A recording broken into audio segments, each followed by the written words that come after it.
Vamos ler então João capítulo 18, ou melhor, 19, versos 28 a 30. Vamos ficar em pé para ler a palavra de Deus. Evangelho segundo João, capítulo 19, versículos 28 a 30. João 19, 28 a 30. Diz assim a palavra de Deus, a santa e maravilhosa palavra de Deus. João 19, 28 a 30. Depois, vendo Jesus que tudo já estava consumado para se cumprir a Escritura, disse, todos juntos? Vamos ler de novo o versículo? Vamos ler todos juntos. 1, 2, 3.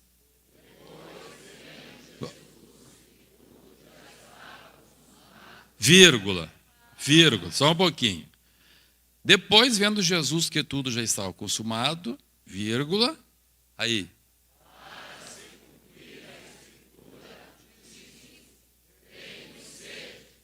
Verso 29.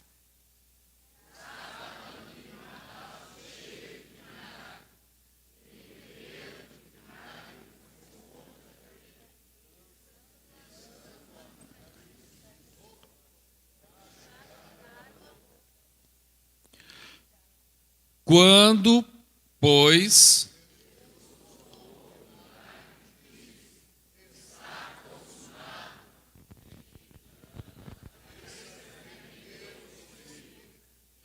então vamos lá. Para se cumprir a Escritura, disse.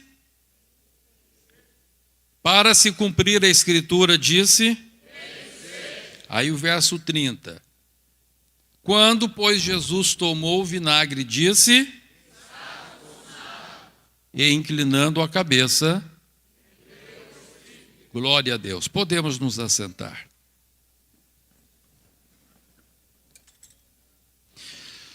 Meus amados, a palavra de Deus aqui está nos trazendo o último momento de Jesus.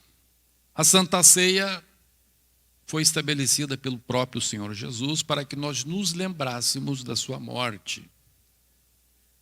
E não somente lembrássemos da sua morte, mas olhássemos também para o futuro, para o dia da sua vinda. Porque Jesus disse que nós faríamos isso até que beberíamos deste cálice novo no reino dos céus. Estamos olhando para o passado, estamos olhando para a cruz, mas também estamos olhando para o arrebatamento. E a palavra de Deus nos diz que Jesus, então, nesse último momento da sua vida, ele estabeleceu, ele falou para nós, ele deixou para nós o que é ter sucesso na vida. E por isso, a mensagem que veio ao meu coração para pregar sobre a Santa Ceia hoje é uma mensagem que tem o título O Sucesso na Vida. Aleluia. O sucesso na vida. Glória a Deus. Então, antes de continuar a falar, eu gostaria que você dissesse para a pessoa que está do seu lado, Deus quer que você tenha sucesso na vida. Glória a Jesus. Jesus teve pleno sucesso na vida. Jesus não deixou nada para trás. Jesus teve uma vida perfeita. A palavra perfeito vem de uma palavra grega que significa acabado. Alguma coisa só está perfeita, então, quando ela está totalmente acabada, quando ela está totalmente terminada. E, portanto, uma vida, ela chega à sua perfeição, ela chega ao sucesso quando ela está terminada. É como alguém que faz um prato bonito ali para colocar à mesa. Tem irmãs que têm um dom artístico, não só fazem a comida boa, mas fazem a comida bonita. E a minha esposa sempre diz isto: não basta a comida ser boa, ela tem que estar bonita, ela tem que parecer bem aos olhos, ela tem uma filosofia de bem comer. Ela diz que a gente começa a comer pelos olhos, tem que ter a mesa bonita. Ela se esmera em fazer uma mesa bonita quando recebe pessoas lá em casa. E então, depois que você faz aquele prato, vamos pegar um prato de salada de maionese. Faz salada de maionese, aí depois põe ali umas florezinhas com casca de tomate e uma coisinha com cenoura e tal. Aí fez aquele jardim em cima da salada de maionese e você diz assim: acabei. Quando você diz acabou, é porque você sentiu que ficou perfeito, ficou como você queria. Então, isto é uma vida de sucesso. Uma vida de sucesso é quando chega um ponto na vida que a pessoa diz assim: acabou, concluiu, tá perfeito. E foi isso que aconteceu com Jesus. Jesus, diz a palavra de Deus, expressamente, a palavra de Deus diz, que Jesus, ele vendo que tudo estava pronto para se acabar, ele disse: falta um detalhe. Aleluia. Ele disse: falta um detalhe, falta uma flor na maionese, falta a cereja no meio do bolo. E diz a palavra de Deus que quando Jesus viu que faltava alguma coisa, ele disse: então vamos concluir o que falta. E ele não fez o que, quem sabe, alguém poderia pensar que deveria ser feito. O que faltava? Faltava para Jesus, para que se cumprisse tudo o que Deus havia previsto para a vida dele, faltava ele beber vinagre. A profecia dizia que Jesus tinha que beber vinagre. E ele não disse, ele não quis dar uma ajudinha em Deus e dizer assim: ei, alguém tem vinagre aí? Não. Ele simplesmente se colocou à disposição de Deus. E ele disse: tenho sede. Ele abriu a porta para Deus trabalhar na vida dele. Ele não foi atrás do vinagre. Ele só disse: tenho sede. E tinha ali, alguém tinha levado vinagre. E pegaram num caniço, tipo de uma taquarinha, e jogaram lá, e ele bebeu o vinagre. E quando ele bebeu o vinagre, ele disse: acabou. Se cumpriu tudo que Deus tinha para a minha vida. E isso que é o importante. E disse: está consumado. E rendeu o Espírito. Quem pode dar glória a Deus por isso? Agora, meus irmãos, olhando para a mente humana, olhando para a natureza humana e para a concepção mundana, o que é sucesso na vida? A palavra de Deus nos explica isto em Eclesiastes capítulo 4, versos 4 a 6. Podem colocar na tela, faz favor. Eclesiastes 4, 4 a 6. Glórias a Deus. Os irmãos têm a cópia do esboço aí? Não? Então o irmão Rodinaldo pode alcançar para eles, faz favor, para ficar mais fácil eles acompanhando. Vamos lá então, vamos ler todos juntos Eclesiastes 4, 4 a 6. Todos juntos, 1, 2, 3.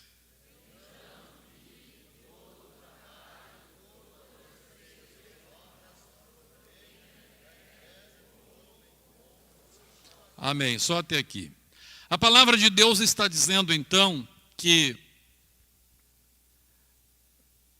o primeiro ponto de sucesso na vida de uma pessoa é este, é aquele que é produzido pela inveja ou pelos ciúmes. Esta palavra no hebraico tanto serve para inveja quanto ciúmes. Qual é a diferença entre inveja e ciúmes? A inveja é quando eu fico brabo porque alguém tem uma coisa que eu não tenho.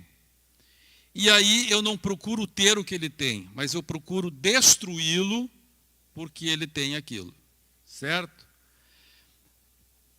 Quem sabe quando era criança, leu aqueles livros de histórias, de contos que tem uma moral da história. Quem sabe alguém se lembra daquela história do sapo e do vagalume.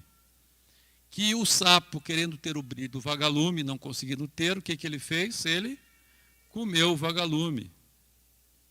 Aí ele ficou sem brilho e o vagalume também deixou de existir. Isso é inveja.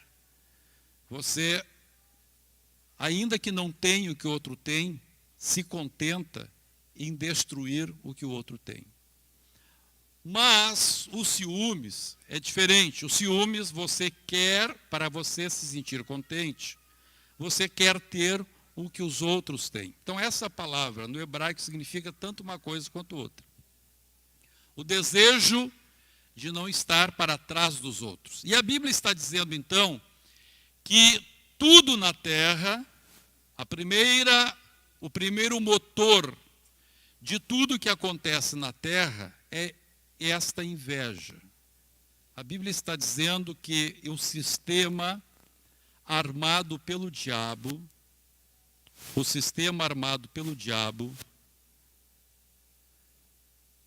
está ficando um probleminha aqui no microfone. Vou mudar o microfone aí. Alô. O sistema armado por Satanás, chamado mundo, ele tem no centro, como motor que faz tudo rodear em volta disto, esse sentimento ser humano. Ou ciúmes ou a inveja. Então, por exemplo,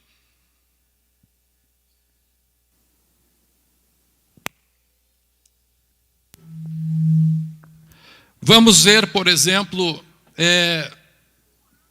dois grandes focos da política econômica no mundo. Tem um extremo, vamos dizer assim, não um extremo, uma metade da política, tem uma metade da política que diz o seguinte, diz assim, olha, é errado que os outros tenham e você não tem. Então tem que tirar dos outros e dar para vocês que não tem nada. Então este é o foco da inveja, que quer tirar de quem tem, que se sente mal em ver alguém rico. Então, aí nós estamos vendo o mundo se mover em volta da inveja. Tem um outro lado que diz o seguinte, olha, se você não tem e os outros têm, você tem que batalhar então para que tenha o que os outros têm. Então, este é o lado dos ciúmes. Certo? Então vamos dar nome aos bois. O capitalismo trabalha com ciúmes. O capitalismo diz o seguinte, você não tem e o outro tem. Então se você se esforçar, você vai ter o que o outro tem também. Então olha para o que ele tem e isso vai gerar em ti o desejo de ter o que o outro tem também. Tu vai batalhar para chegar lá. Quem entendeu? Este é o capitalismo. O socialismo diz o seguinte, olha só, o outro tem, que barbaridade, o outro tem, não. Então tira dele. Não pode ter rico, não pode ter pessoa que tenha. Este é a inveja. Então veja, o mundo inteiro, ele vai girar ou na inveja ou nos ciúmes. E é isso que movimenta as pessoas a trabalharem ou para derrubar os outros ou para tentar chegar onde o outro está. Quem entendeu, diga amém. Então, Salomão já dizia isso quase 3.000 anos atrás. Quem entendeu, diga amém. Então veja, dentro deste pensamento, o que é ter sucesso na vida? Então, dentro do pensamento que você não pode ver alguém com mais que você tenha, sucesso, então, é você não ter ninguém mais rico que você. Não importa que todos sejam pobres, que todos não tenham, mas todo mundo vai ser igual. Quando isso acontecer, que bom, isso é sucesso. Do outro lado, vai ser o seguinte, sucesso é quando eu conseguir ter o que os outros têm. Então, tanto um lado quanto o outro está olhando para o que os outros têm. Uns querendo tirar o que o outro tem para que ele tenha, para que ele se nivele. O outro tentando ter mais para alcançar o que já tem. E aí que está a grande discussão política, econômica dos homens. Então Salomão já dizia que tudo gira em torno disso. Desta comparação que as pessoas têm com o que os outros têm. A Bíblia está dizendo isso aí já desde tanto tempo. Então diz a Bíblia, então vi que todo o trabalho e toda a destreza em obras provém da inveja do homem contra o seu. Então é o homem olhando o que ele tem, comparando com o que o outro tem. Amém? Muito bem. Agora, Jesus, ou melhor, o Senhor Deus aqui fala de uma outra coisa interessante. Que tem outras pessoas que têm outra maneira de enxergar o mundo, que não está preocupada com o que o outro tem ou que não tem. Vamos continuar lendo a palavra de Deus. Continua lendo então. Vamos ler o 4 de novo. 1, 2, 3.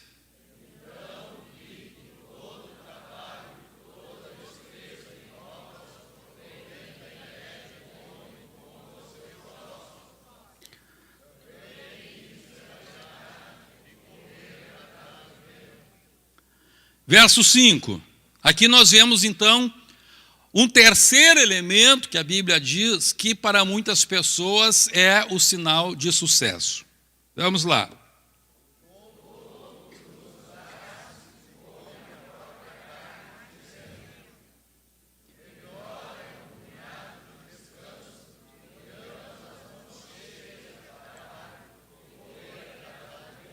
Então aqui a Bíblia está dizendo que existe um terceiro tipo de pessoas que para ele o sucesso é o quê? É o ócio. É não fazer nada. Isso para ele é sucesso. Não fazer nada, descansar. Eu acho interessante que lá em Portugal é um país, tem muitas pessoas idosas.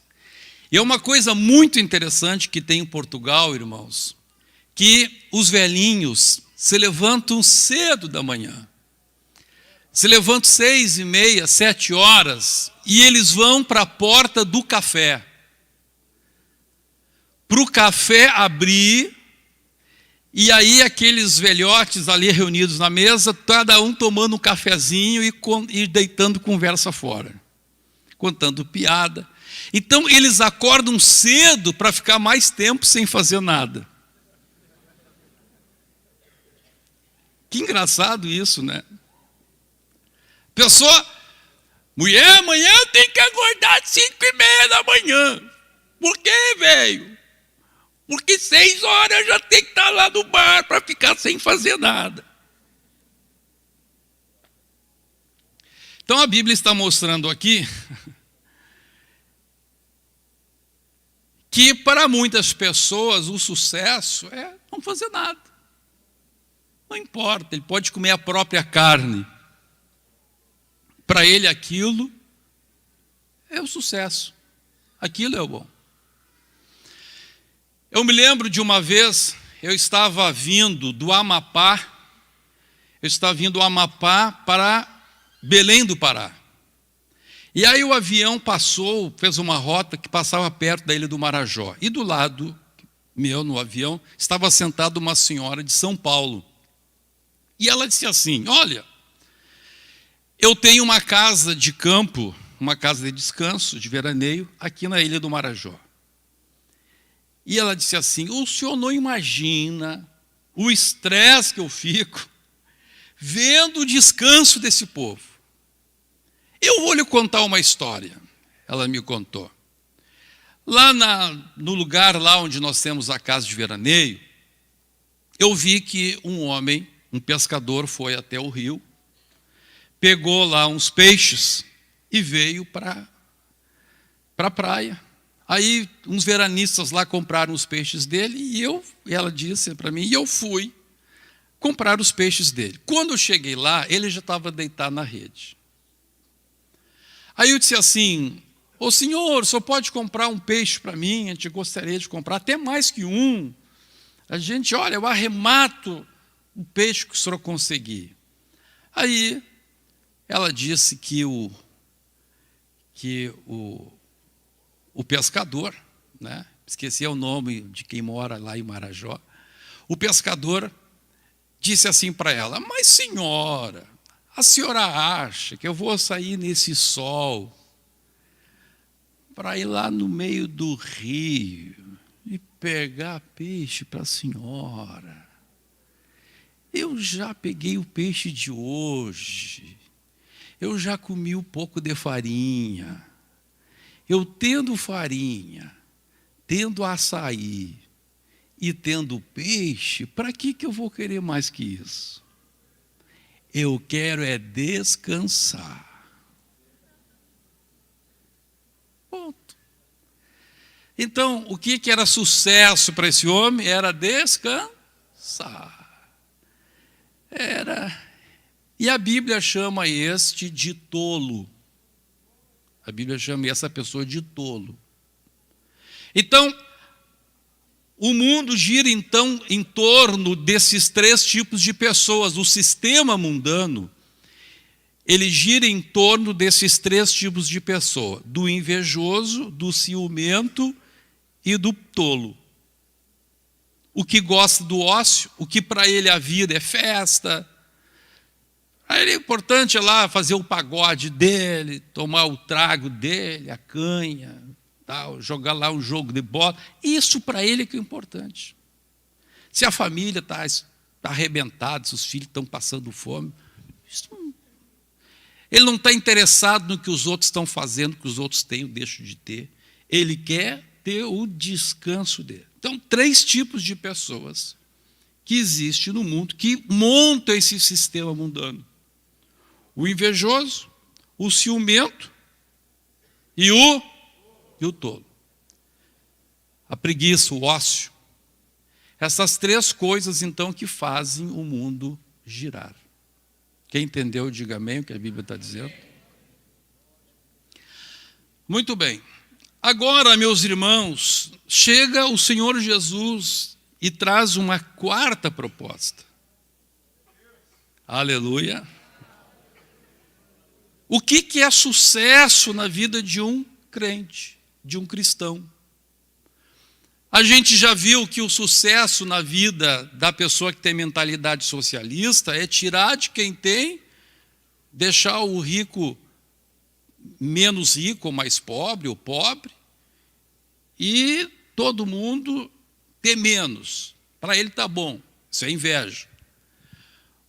O outro, do pensamento capitalista, se o outro tem, é porque ele conseguiu aquilo, e eu posso conseguir também, eu vou correr atrás e vou conseguir aquilo. Então eu olho para quem tem e penso: se ele tem, eu também posso ter. Se ele lutou, eu vou lutar e vou alcançar. E começo a guerrear para aquilo. O tolo, diz a Bíblia, o preguiçoso, ele não olha, para ele não interessa que tem, que não tem. Ele diz assim: o rico bebe uísque, eu bebo cachaça. O efeito é o mesmo. Importante é ficar descansado, é bater a minha bolinha, tomei a minha cervinha no fim de semana, tá bom. É a ideia do ócio. Amém? Vamos ver agora o que a Bíblia diz que é sucesso. Quem quer, diga amém. Amém. Glória a Deus. Jesus, ele teve sucesso. Jesus, ele pôde dizer: está consumado, está perfeito, coloquei a cereja do bolo. Eu tive sucesso na minha vida. Jesus, acima de todos os seres que já viveram na face da terra, foi o que mais teve sucesso.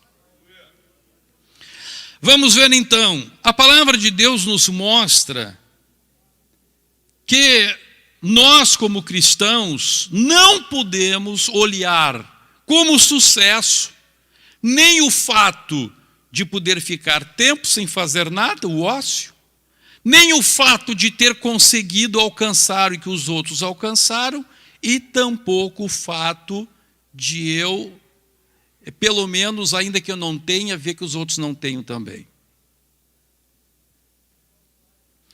Então a palavra de Deus nos mostra aqui que a vida do cristão, ela tem um propósito diferente de todos esses propósitos. Por quê? Aquela pessoa que tem propósito ósseo, a Bíblia mesmo está dizendo, ele é um tolo. É um tolo.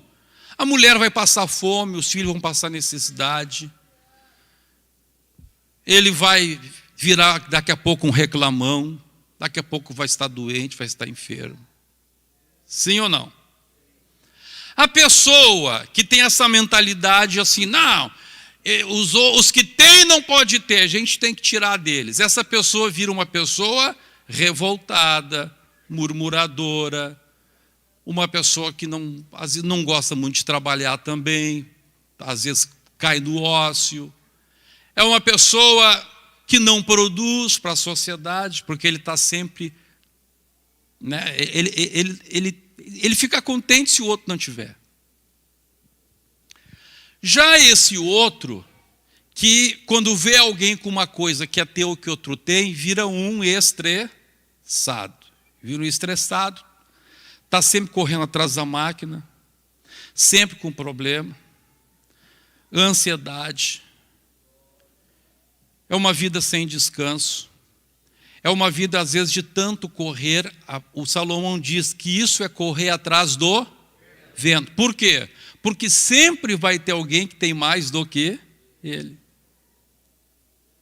Então, se eu acho que o sucesso na minha vida é ter o que o meu cunhado tem, aí chega a esposa, eu me lembro de um irmão que, esse irmão acabou tendo o seu lar destruído. E ele me disse assim, pastor, a minha vida era insuportável. A minha mulher era insaciável. Por quê? Porque se um parente dela comprava uma mesa, ela dizia o seguinte, fulano, tu tem que comprar mesa porque a Beltrana comprou. Aí ele me contando que ele trabalhava, e aí porque ele tinha trabalhado demais para comprar o que a fulana tinha comprado, ele não conseguia ser presente em casa. Daí a mulher reclamava que ele só queria trabalhar. E a vida foi um inferno, e ela acabou traindo ele, uma desgraça. Que coisa. Então, esse pensamento que eu tenho que ter, o que o outro tem. Então, olha o que Deus fala a respeito de um crente que tendo Deus, que tendo o Espírito Santo, que tendo a oportunidade de escapar disso, tendo a oportunidade de escapar deste ímã, desta bobina que produz esse campo eletromagnético que faz o mundo inteiro se mover em torno disto. Olha o que a Bíblia diz, que o crente que tendo a oportunidade de escapar disso, continua preso nisso. Vamos ler 1 Coríntios capítulo 15, verso 19. Vamos ler. 1 Coríntios capítulo 15 e verso 19.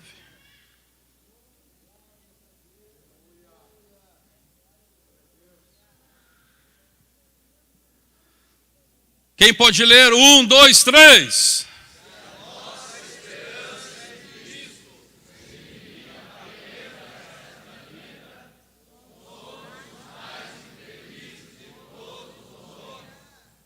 Se a nossa esperança em Cristo se limita apenas a esta vida, somos os mais infelizes de todos os homens.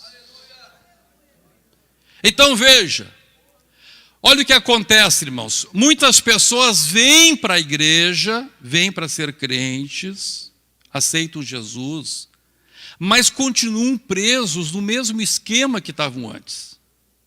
Certo?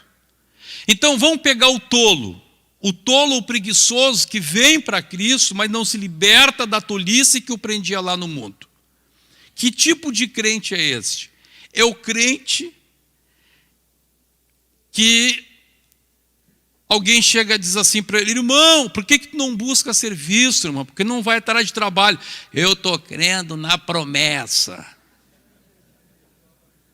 Eu tenho promessa para a minha vida, varão.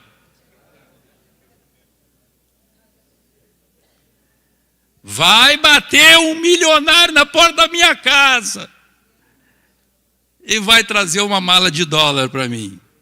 Veja, ele não se libertou, ele veio e continua igual. A sua esperança se limita às coisas da terra. O negócio dele é descansar. Pastor Humberto, eu tenho uma chamada tremenda de Deus. Tem. Para onde? Para a China. Ó, que benção, irmão. Já começou a estudar chinês? Não. Abre bem a tua boca, diz a palavra, aí o Senhor vai encher. Eu vou abrir o bocão lá e vai sair chinês para tudo que é lado. Ele trouxe e continua. Que miséria. O pai sempre contava que um desses, como eu falei agora, no início do movimento pentecostal aqui em Porto Alegre, ele procurou o missionário Gustavo Nordlund, que foi o missionário sueco que começou o movimento pentecostal no Rio Grande do Sul. E ele disse para o missionário, ele só queria ver as custas da igreja, queria ver as custas dos outros. E ele chegou e disse para o missionário assim: missionário, agora sim, agora Deus me chamou e o senhor vai me mandar para o campo. Mas por quê? Porque eu tive um sonho. Qual é o sonho? Eu vi um campo grande, lindo à minha frente. E apareceram 3 letras grandes, assim, VPB. E o missionário disse: o que você acha que significa VPB? Ora, é vai pregar e batizar. O missionário olhou para ele e disse assim: não, meu filho, você está enganado. É vai plantar batatas.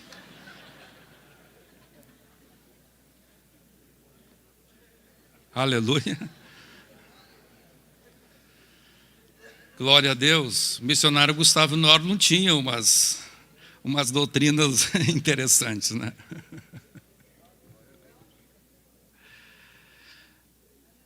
Agora, meus irmãos,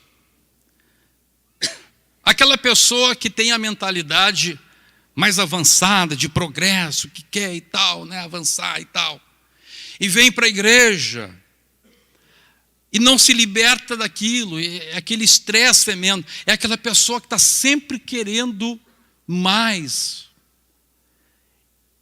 E ele não consegue descansar. É aquela pessoa, por exemplo, se chega no tempo da consagração e ele é diácono, não sai presbítero, ele fica brabo, né? Daí ele diz assim: mas o que eu tenho que fazer mais? Eu tenho que...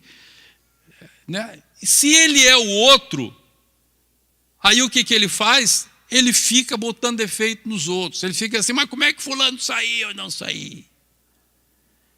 Então tem que tirar os outros também.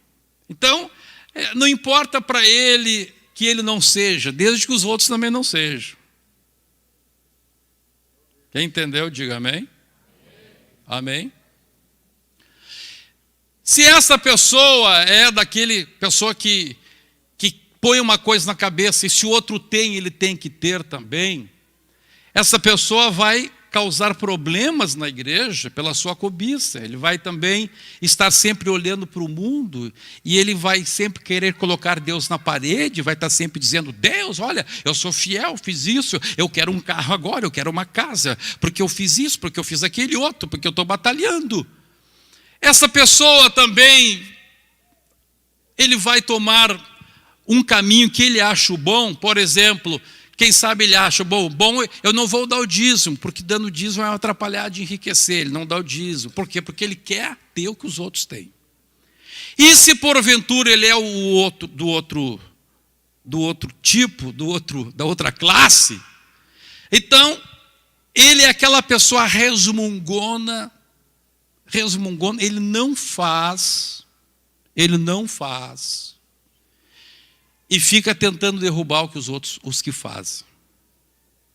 Você não vê ele trabalhando, encolhido, e só reclamando, que é tirado o que os outros têm.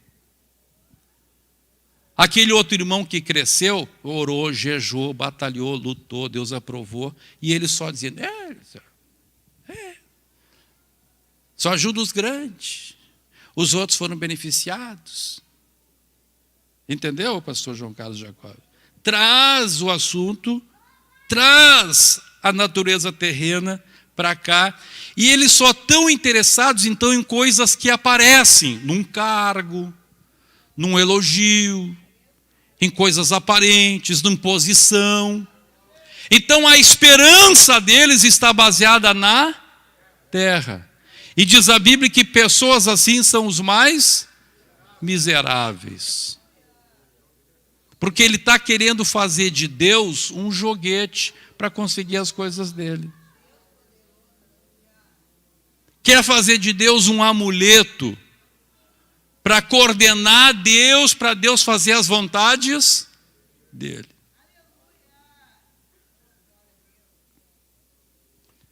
Então, aquele que, com o temperamento mais colérico, ele quer usar Deus para alcançar e ter o que os outros têm. E o outro quer usar Deus para derrubar aqueles outros que chegaram lá onde ele não chegou. Paulo diz, olha, se a nossa esperança em Cristo se limita às coisas daqui, somos os mais infelizes de todos os homens. Mas agora tem a segunda possibilidade. E vamos ler primeiro sobre João Batista. Vamos abrir a Bíblia em Atos capítulo 13, versos 24 a 25. Glórias ao nome de Jesus. Oh, glória a Deus. Oh, glória a Deus. Todos juntos. 1, 2, 3.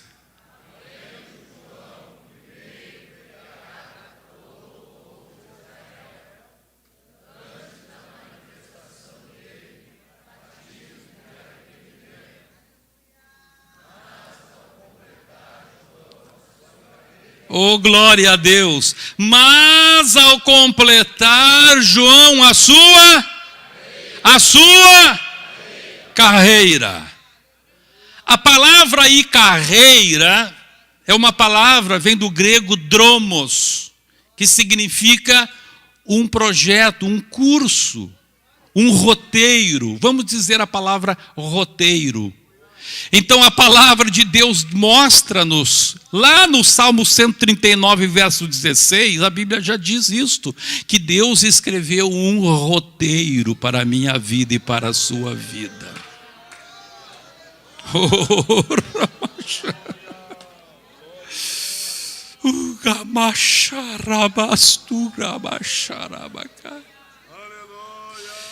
Irmão, eu e você, nós dois, quando nós chegarmos no final de nossa vida, nós vamos encontrar com o nosso Deus.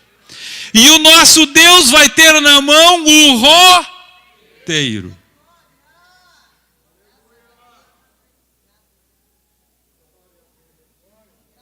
Aleluia. Aleluia. Aleluia. E tendo João pregado a todo o povo, se manifestou Jesus. E quando Jesus se manifesta, ele fica esquecido, ele fica de lado. Ele mesmo diz a respeito de Jesus: eis aí o Cordeiro de Deus que tira os pecados do mundo. E João vai para a cadeia. João desaparece, sai de cena. Ele chama os discípulos e diz: olha, vai lá e vê a respeito de quem eu disse que é o Cordeiro de Deus, vê o que está acontecendo lá. E voltam os discípulos dele correndo, olha, Senhor, olha nosso mestre, nós falamos com ele, e ele disse, diz para o João lá o que está acontecendo aqui, diz para lá que os enfermos estão sendo curados, diz para ele os milagres que estão acontecendo aqui, aleluia! João estava no presídio, João estava desaparecido, João havia saído de cena, mas ele estava consciente de uma coisa, ele tinha cumprido o roteiro.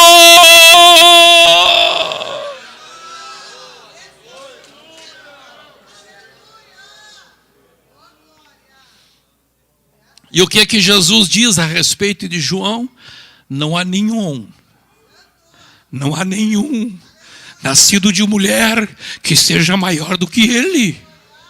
Mas qual é o sucesso? Quantos milhões ele tinha na conta? Zero. Não tinha liberdade.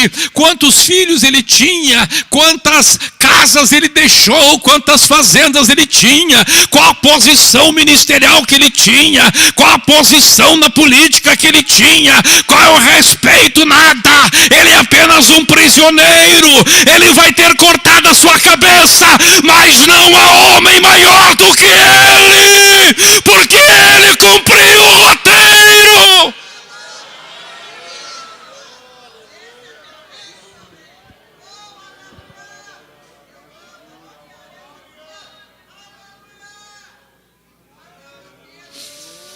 Quem quer cumprir o roteiro, levante as mãos aos céus e diga, Senhor, eu quero cumprir o roteiro.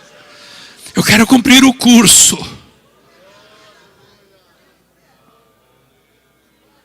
Aleluia. Ramanda Gamarachaya. O importante o importante para a tua vida não é resultados humanos, aparências humanas. O interessante para mim e para você é saber que eu cumpri, que você cumpriu o que cabia cumprir no projeto divino.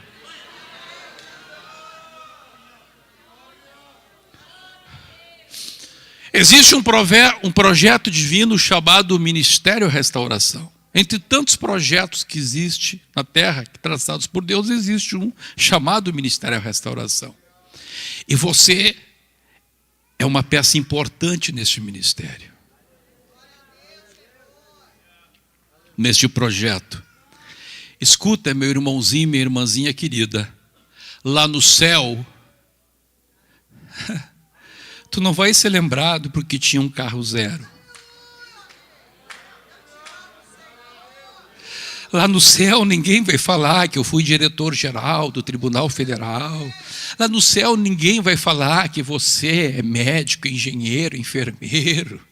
Lá no céu só vai se querer saber uma coisa, é se você cumpriu o roteiro ou não.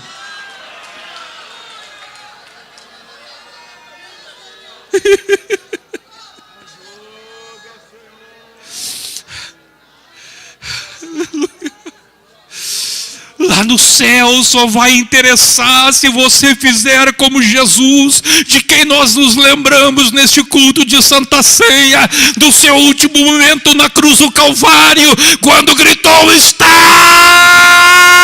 consumado.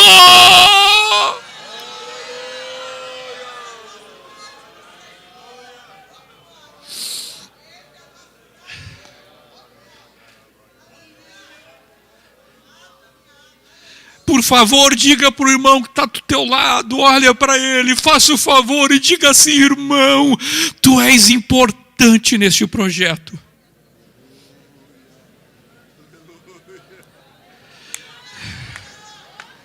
Irmã, você é importante. Você é importante. E tem uma coisa que Deus reservou para você fazer.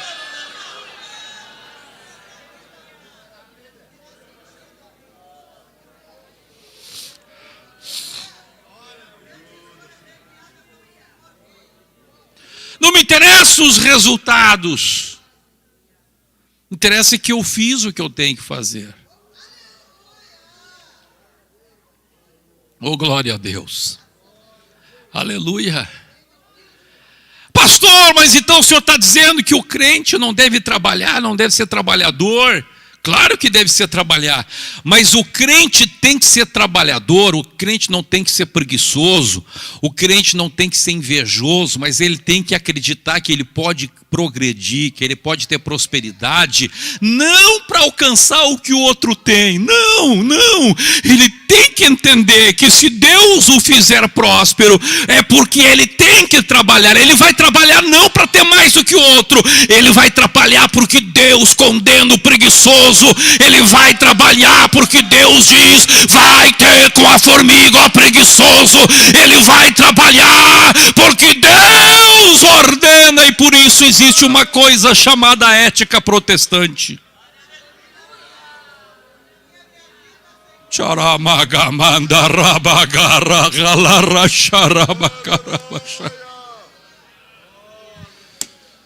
Oh, glórias ao nome de Jesus. Oh, glórias ao nome de Jesus. Oh, glórias ao nome de Jesus. Eu vou fazer as coisas porque Deus quer que as faça. Este é o propósito. Eu vou fazer para agradar a Deus. Glória. Quem pode dar glória aí?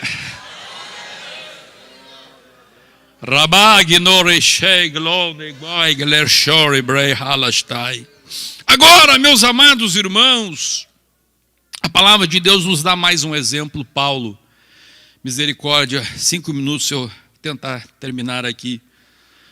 Paulo, vamos ver o que diz a palavra de Deus em Atos dos Apóstolos, capítulo 20, 22 a 31. Se eu pudesse agarrar aquele relógio e parar o ponteiro dele. Atos, capítulo 20, verso 22 a 31. Diz assim: e agora, constrangido em meu espírito, vamos ler juntos? Vou a Jerusalém, não sabendo o que ali me acontecerá, senão que o Espírito Santo, de cidade em cidade, todos juntos, me assegura que me esperam cadeias e tribulações. 24. Porém, em nada considero a vida preciosa para mim mesmo, vírgula, contanto.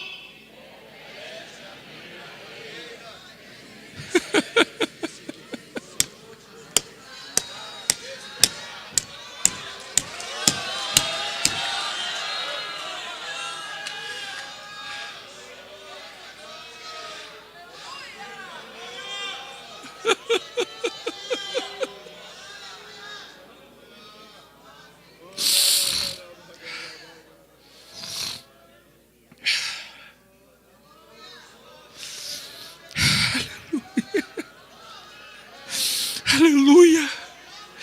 Eu tenho é que cumprir o roteiro.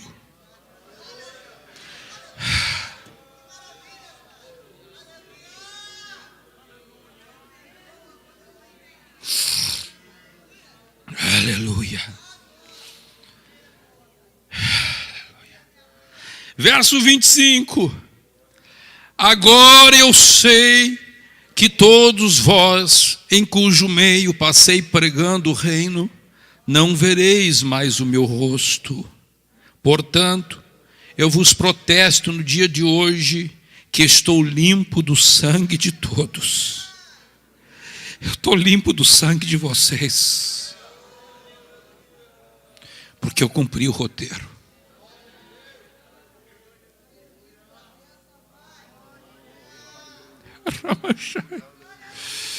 Quem aceitou, quem não aceitou, não é comigo, mas eu cumpri o roteiro. Estou livre do sangue de vocês.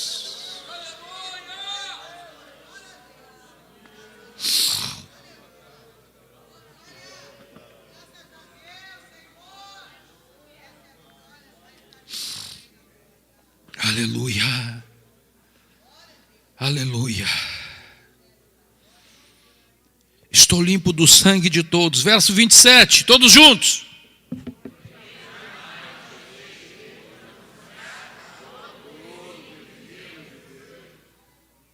28.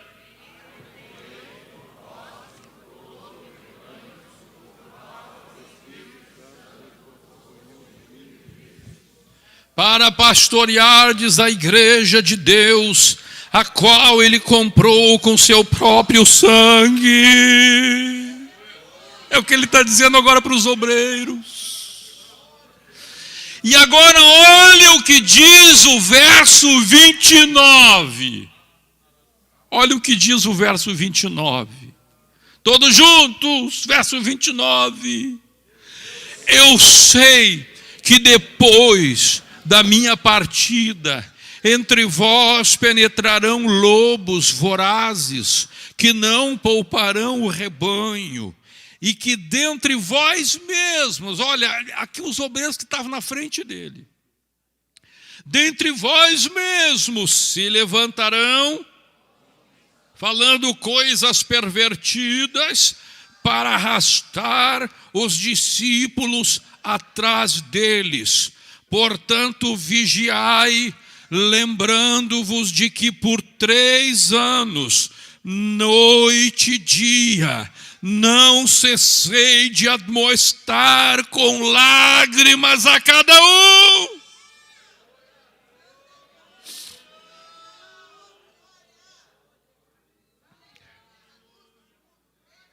Aleluia, talvez algum obreiro esteja dizendo assim: pastor Humberto, eu até gostaria de me dedicar para Deus, me dedicar para a obra, mas aí eu me dedico, eu faço coisas e depois depois de mim pode se levantar uma outra geração que destrua o que eu fiz. Irmão, não interessa.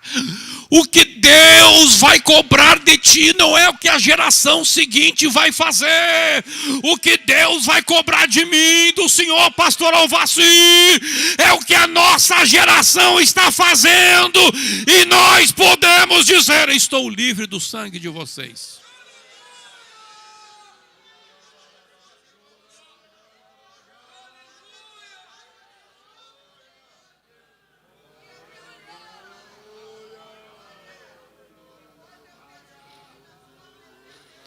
Se eu morresse hoje, se o Pai me levasse hoje, eu poderia dizer: eu estou livre do sangue de vocês.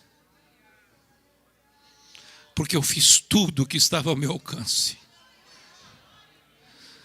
para deixar a palavra implantada nos vossos corações, falada, pregada, escrita, com o exemplo da minha vida. É isto que eu e você temos que pensar. Nós temos que cumprir o roteiro.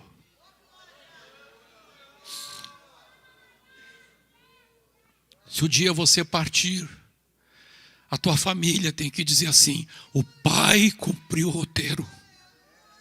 Se a gente ir para o inferno é por culpa nossa, porque o Pai está livre do nosso sangue. A mãe está livre do nosso sangue.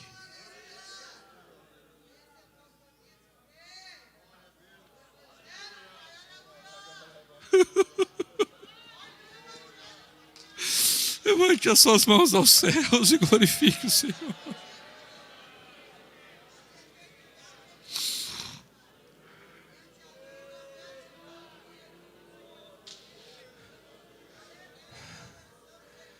Rare glory, rare, rare glory, sharamagai. Remari lori sheri alashai. Era esta visão que Paulo tinha da sua vida. Mas pastor Humberto, será que quando Paulo foi seguindo, prosseguindo, e depois ele viu as coisas acontecerem, ele falou isso quando ele estava bem. Ele falou isso quando estava solto, quando estava livre. Mas será que depois, quando vieram as provações, vieram as lutas, vieram sofrimentos, será que ele continuou pensando o mesmo?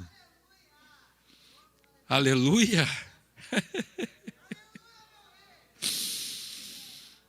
2 Timóteo capítulo 4, versos 6 e 8. E vamos encerrar aqui. Eu queria continuar um pouco mais, mas as horas não permitem. 2 Timóteo capítulo 4, versos 6 e 8. Aleluia! Agora já no fim da vida, já velhinho, anos e anos preso, tendo sofrido o que nenhum de nós sofreu por amor ao evangelho. Aquele homem que lá antes, cheio de ímpeto, disse: eu não tenho a minha vida por preciosa, contanto que cumpra a carreira. Aquele homem que disse isso antes de ser preso. Agora, olha só, depois de passar pelas provações e pela prisão, já encanecido, aleluia, os pouquinhos cabelos, quem sabe que tinha aqui, não é?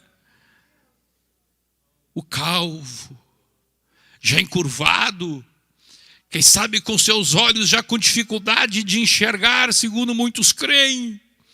Agora ele escreve para o seu filho Timóteo, seu filho ministerial. E quem sabe Timóteo pensa, será que o irmão Paulo, será que o meu pai espiritual, depois de passar tudo isso, ele continua pensando a mesma coisa? E daqui a pouco chega a carta para Timóteo. Timóteo desenrola o rolo. E quando chega no capítulo 4, do verso 6, do verso 8, Timóteo lê o que Paulo lhe escreveu. Vamos ler todos juntos?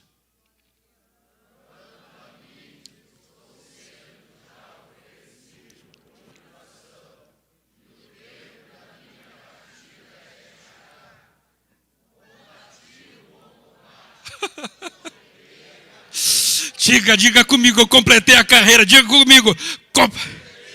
Outra vez. Outra vez. Outra vez. Outra vez. Diga bem forte.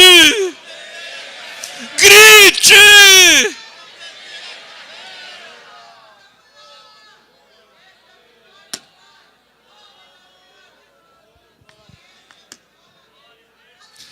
Continuava o mesmo Paulo.